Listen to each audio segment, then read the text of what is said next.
वो डालें या वो जो बोरियों में आती है आर्टिफिशियल वो डालें, या ऑर्गेनिक जो डालें, वो उन सब को आप उनका भी cost drip irrigation, high efficiency irrigation systems के जरिए उसका कॉस्ट भी आप कम करते हैं, क्योंकि वो आप पानी के साथ में एट सोर्स आप पानी में वो मिला देते हैं, वो खुद डायरेक्टली पहुंचता है। तो उसमें भी अगेन जिस तरह आप पानी भी बचा रहे होते हैं, फर्टिलाइजर की क्वांटिटी भी आपकी बच रही होती है, प्लस जो उसको खेतों में ले जाके डंप करने का या उसको ब्रॉडकास्ट करने का जो खर्चा होता है वो भी बचता है। प्लांट को स्पून फीड करें जैसे आप बच्चे को करते हैं। आपने कहा था ना कि बिल्कुल आइडिया यही है कि बच्चे की तरह प्लांट को ट्रीट करो and you should get the necessary results. तो डाउनसाइड क्या है?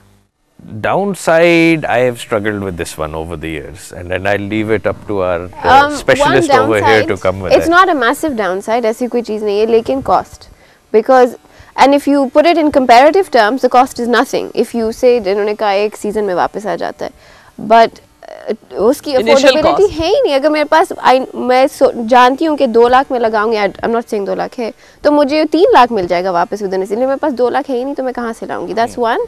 And the other thing is कि ये जो फिर गवर्नमेंट सब्सिडीज आ रही हैं for these types of things. So cost अगर इतना बड़ा मसला है, ये कोई तरीका है जो इस टेक्नोलॉजी को सस्ता बनाए? बिकॉज जो मैंने सुना है कि इंडिया में इतना महंगा नहीं है, या हमारे पास है वो चाइना में इतना महंगा। That's not right at all. जो एग्जैक्ट नंबर्स हैं they are available.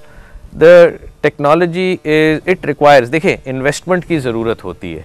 अब आप जिस दिन एग्रीकल्चर को बतौर बिजनेस के ट्रीट करना शुरू करेंगे, तो आप जो भी बिजनेस होता है आप कोई ना कोई इन्वेस्टमेंट ज़रूर करते हैं।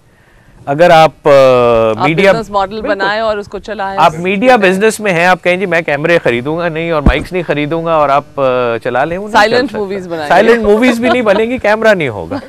सो basically you need the investment, you need to and there has to be an initial investment. We have to work to ensure, and for those who can't afford it, I think that's where governments have to give subsidy. यही वापस आते कि ये जो $1.3 billion की जो subsidy की बात हो रही है, इसको फास्ट ट्रैक अगर आपने सीरियसली अगर आपने हमें इस बुरान से निकालना है, तो this is one of the places where you got to do it. एक बार जब एक और भी तो चीज़ है ना कि जब एक बार उसकी यूजेज बढ़ जाएगी, हर जगह में लग रहा होगा, प्रोडक्शन बढ़ जाएगी, जब प्रोडक्शन बढ़ेगी तो पर यूनिट कॉस्ट कम होने लगता है। बिल्कुल। तो ये भी होगा। यू कैन इमेजिन कि अगर ये बहुत इंक्रीज हो जाता है तो इसमें 20%, 25%, 30%, 15% कॉस्ट भी कम होना शुरू हो जाएंगे ऑब्वियसली। और जब अलग अलग शहरों में बनेगा तो ट्रांसपोर्टेशन कॉस्ट भी कम हो जाती है, क्योंकि पाइप ट्रांसपोर्ट करना जो है वो महंगी हॉबी है। यही वही लिंकेजेस बन रही है ना, सब कुछ लिंक हो रहा है, हर एक चीज लिंक हो जाता है, बिकॉज हमने तो पेट भरना है the end of the day, और इसी तरह तो जिंदा रहेंगे और इसी तरह हमारे प्लांट्स भी जिंदा रहते हैं। लेकिन you know sustainable agriculture is the way forward obviously.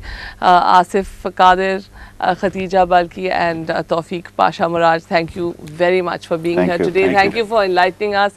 I hope कि गवर्नमेंट ऑफ पाकिस्तान ये बातें सुने और इसको एग्रीकल्चर यूनिवर्सिटीज़ में ले जाए और ये टेक्नोलॉजी स्प्रेड करे, लोगों को समझाए कि क्या हो रहा है और क्या नहीं होना चाहिए। Thank you all for joining us. If you have an opinion, want to know more about drip irrigation, learn better farming techniques, write into us 24/7 at businessplus.tv.